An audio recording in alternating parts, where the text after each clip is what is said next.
Today's video is going to be quite a bit different than what I'm used to, but I want to share with you today my COVID story. I'm in about week between 3 and 4 right now, recovering from COVID-19, and I want to share this video with you to help maybe encourage some people, give you some tips or tricks to help you navigate the disease depending on your symptoms. And just share some things that I went through and kind of how I got to the point where I started showing signs of improvement. So a little bit different than we're used to, but here we go. And I'm going to read kind of from notes because I want to make sure I get the details right. So bear with me on that, please. So back on September 22nd, I started feeling like I was just getting a simple cold, nothing major at all. And over the next 9 days, symptoms just kept getting worse and worse and worse. Had very severe abdominal pain, really bad diarrhea. I really couldn't eat a whole lot. Fever, chills, headache, all those type of things. And on day 9, let's see, that would have been Wednesday the 29th, I started having difficulty breathing, and that's when we needed to call 911 because I was starting to have problems breathing, and up to this point I had not. And just one day backward on day 8, we actually got the positive confirmation that I did have COVID. So on day 9, we had to call 911. Ambulance took me to the hospital. Unfortunately, I wish I could say that the care this first hospital visit was good, and unfortunately it wasn't. And I don't say that to put down healthcare workers because they're in the middle of the fight of their lives right now too. But they didn't give me any oxygen. They really didn't do anything for my stomach, and they actually discharged me later that night and with no improvement whatsoever. So that was pretty much a bummer. And that was Wednesday the 29th.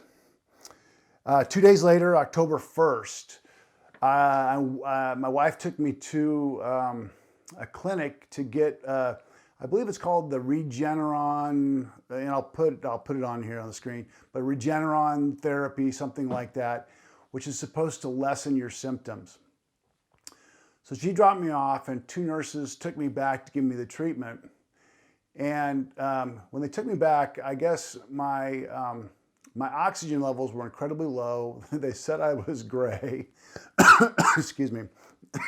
They said I was gray. Excuse me. So I'm still dealing with this, 3.5, 4 weeks later. They said I was gray, and I wish I knew these 2 nurses' names because they were angels. They called 911 and got me back in the hospital because they could just tell that something wasn't right. So I went back to the hospital, and once the guys from the ambulance took me to the ER, I had to wait 5 hours before I could get any help whatsoever, which was, here where we live right here in the Pacific Northwest, right now COVID is pretty bad, and there was just so many people needing treatment that it took 5 hours to get to me. Now, there was a special room in the hospital for people with COVID, and it was so packed, it felt wrong to go sit in a wheelchair in there, just claustrophobic. So they actually put me outside of the hospital, and I sat out there for about 5 hours. Now, they had blankets on me and an oxygen tank, so it was fine. But this is probably where, for me anyway, it was absolutely the darkest. I was admitted to I got there about 4:30, I believe, and it was about 9:30 that night. I had to go to the bathroom. A nurse or someone, I don't even know who it was, wheeled me back to a bathroom. I was able to make it to the bathroom, and this is kind of where I feel this was my darkest time, but this is also where I would say my miracle started to happen. This sounds really weird, but my miracle was that I basically passed out in the wheelchair. I didn't realize it, but the oxygen tank that was on the wheelchair was empty now.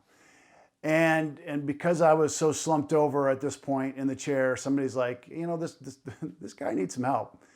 So somebody, I wish I knew the nurse's name, another kind of angel dude, got me into the back at this point, and got me in the back. And the nurse's name who started working on me, his name was Seth, and I wish I knew the ER doctor was his name, because they were amazing, absolute amazing. And I feel like God at this point started to do a miracle just for me to start turning me around. So this was Friday night. Let's see, October 1st. So they got me back. ER doc started working on me. And one of the first things he did was get a lot of oxygen going into my lungs, which was huge. Shortly thereafter, they got the IV going. They've got all sorts of steroids going to start working on the lungs, helping me breathe better. They got stuff going into my digestive system so my stomach didn't hurt so much. They gave me some pain meds just so I could just deal with all that was going on. It was a hard night, but I felt like with this doctor and this nurse work on me, that I was gonna turn a corner.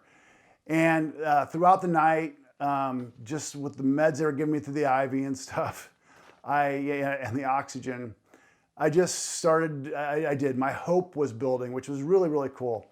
And being a survival instructor, I cannot tell you how much hope is so important. I teach it to my students all the time. We have to always be protecting our minds so that we protect that hope. So hope was building in me all night. I just knew in my gut that this was the night that I was going to turn the corner. Now, here's where I want to throw out a word of caution to healthcare workers. Again, not as a bad thing, but just as a way, just something that happened to me that night. The ER doc that night and the nurse, they were absolutely amazing. I wish I knew, the ER doc's name. And Seth, the nurse, thank you so much. You were amazing. The next day, before they discharged me, I had another ER doc come in and into my room. The first words out of his mouth were, "You're going to be back here in 2 days." I was in shock. I had not met this person before. He had not worked on me at all. Those were the first words out of his mouth. "You are going to be back here in 2 days." Now, I teach my survival students, protect your mind all the time, because we have to have that hope. And I was so tempted to really let go of hope at that point based on what he said. And it was very frustrating. And I want to encourage healthcare folks. I know you've seen a lot, but just be really, really careful not to squash hope, because that hope is an X factor. One of my favorite survival psychologists is Dr. John Leach, and he talks about that. Just hope is an X factor. With hope, we can conquer almost anything. Without hope, we are absolutely screwed. So what I teach my students, protect your mind. When he told me those words, "You're going to be back here in 2 days," I'm like, no, I'm not. And just had to battle to maintain that hope. And I really want to encourage y'all, if you're going through COVID here, to hold on to hope. Very, very, very important survival tactic. Okay, let's see here. Let's see. So I was discharged on Saturday the 2nd, and for the next 2 weeks, it was basically oxygen, oxygen, oxygen. And they put me on an O2, an oxygen concentrator, which was amazing. And that machine really kept me getting stronger and stronger and stronger and stronger.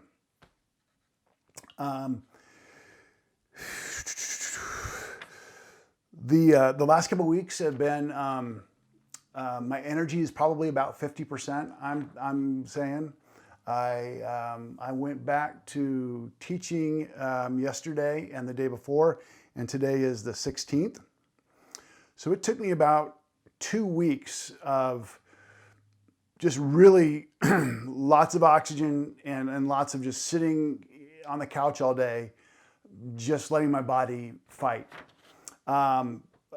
The steroids were huge. The oxygen was huge. Getting my stomach stuff under control was huge. Let me share a couple final thoughts here with you that hopefully will encourage you if you're going through this COVID journey also. Get yourself one of the little oxygen, and I'm going to put a picture of it here up, the things that measure your blood oxygen levels. Super important. Because if the blood oxygen gets below about 90, you're starting to get in a place where you need to be thinking about going to the ER and getting oxygen. So that's a huge thing to think about. A second thing to think about is a doctor told me you hid your weight very well, but your body mass index was way too high. It goes without saying, eat healthy, exercise, and that's just healthy lifestyle in general. And so that's one of my big takeaways for myself is that I'm gonna have to eat healthier and exercise even more because COVID, for whatever reason, likes a higher body mass index. Let's see. Advocate for yourself. Don't be afraid to tell the doctor, hey, I need oxygen. The first time I went to the ER, they did not give me oxygen at all. Had I known today what I knew, if I knew then what I know today, I would have advocated and had them giving me oxygen right then. But I didn't know. So learn what you're going to need to do, and don't be afraid to advocate for yourself at the hospital.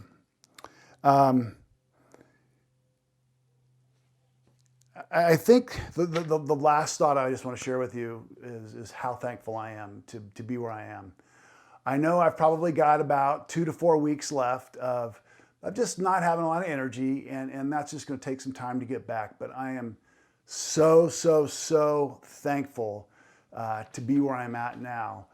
So anyway, I hope I encourage you with this video.